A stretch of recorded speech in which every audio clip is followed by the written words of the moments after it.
is to be called joined. Moreover, a bodhisattva, a great being who courses in perfect wisdom, does not review anything as separate from the realm of dharma, or distinguish any dharma from the realm of dharma. It also does not occur to him that this realm of dharma has been penetrated, or this realm of dharma has not been penetrated. For he does not review any dharma by means of which he could penetrate to that realm of dharma, because he does not join up the realm of dharma with the idea that it is empty, or with the idea that it is not empty. It is thus that a bodhisattva, a great being, who courses in perfect wisdom, is to be called joined. Moreover, a bodhisattva, a great being, who courses in perfect wisdom, does not join up the I element, or any of the 18 elements, or any of the 18 elements. And why? This is the foremost undertaking of the bodhisattva, i.e., the endeavor about emptiness.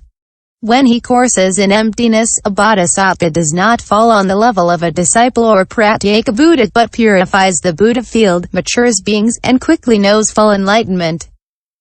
Among the endeavors of a bodhisattva, the endeavor about the perfection of wisdom is declared to be the highest, the best, the choicest, the most excellent, the utmost, the unsurpassed, the peerless, the unequaled, the most sublime.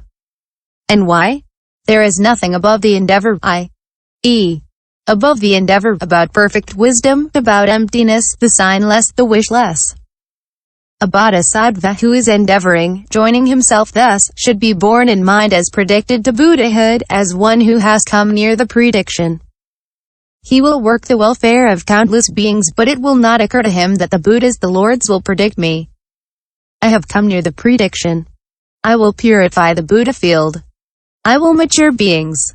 I will, after I have known full enlightenment, turn the wheel of Dharma. And why? Because he does not set apart the realm of Dharma, nor does he review any Dharma as other than the realm of Dharma, e.g., him who would course in perfect wisdom, or who would be predicted by the Buddhas, the Lords, to full enlightenment. And why? Because no perception of a being is produced in a bodhisattva, a great being who courses perfect wisdom. And why? Because absolutely no being is produced or stopped, since a being has the nature of non-production and of non-stopping, and that of which there is neither production nor stopping. How will that course in perfect wisdom? Thus coursing.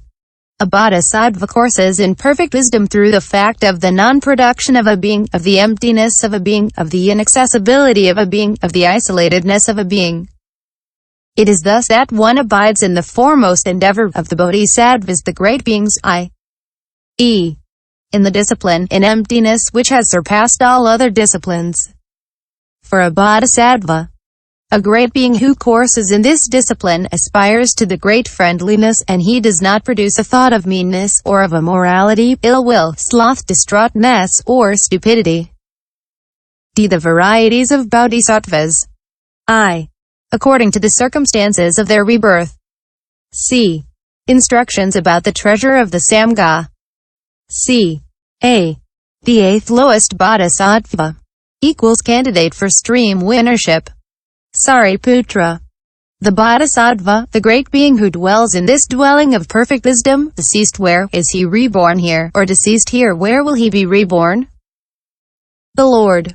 The bodhisattva, the great being who dwells in this dwelling of perfect wisdom, deceased in this world, he is reborn here in this very Buddha field, or deceased in other Buddha fields, or among the tushita gods, he is reborn here.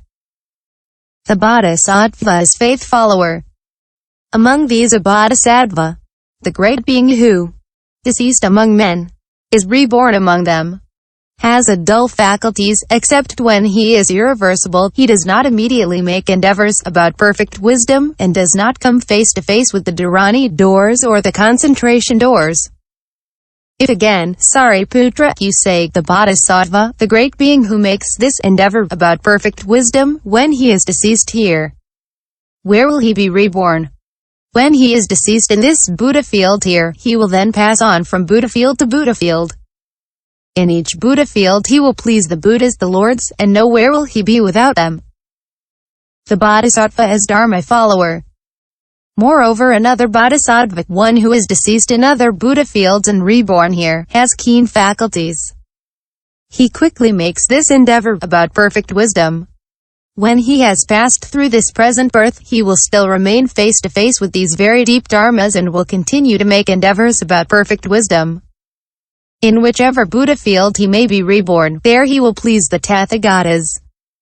Moreover, the bodhisattva, who, deceased among the tushita gods, is reborn here, also has sharper faculties and comes face to face with the 6 perfections of which he never loses sight, and with all the dharani-doors and concentration doors. The candidate to the second and third fruit who is intent on faith. There are bodhisattvas who course in perfect wisdom, working and exerting themselves in order to mature beings, and who through the power of skill and means realize the fruit of a stream winner. And yet they do not fancy themselves for being stream winners. There are bodhisattvas who without being skillful in means, accomplish the 4 trances and course in the perfections. Through their acquisitions of trance they are reborn among the long-lived gods. If after they have deceased they are reborn among men or gods, they will please the Buddhas, the lords.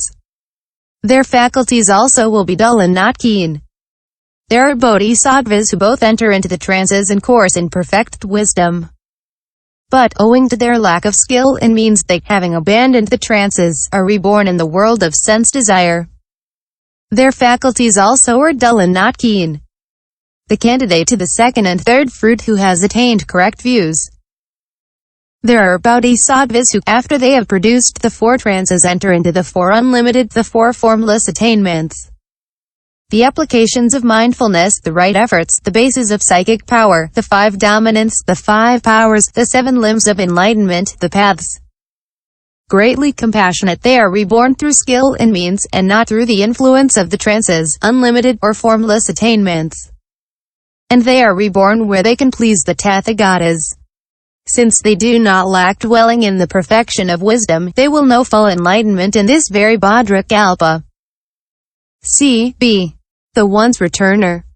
There are bodhisattvas, bound to one more birth who, coursing in perfect wisdom with skill and means, enter into and develop the 4 trances, the 4 unlimited, the 4 formless attainments, the applications of mindfulness, right efforts, bases of psychic power, the dominants, powers, limbs of enlightenment and paths.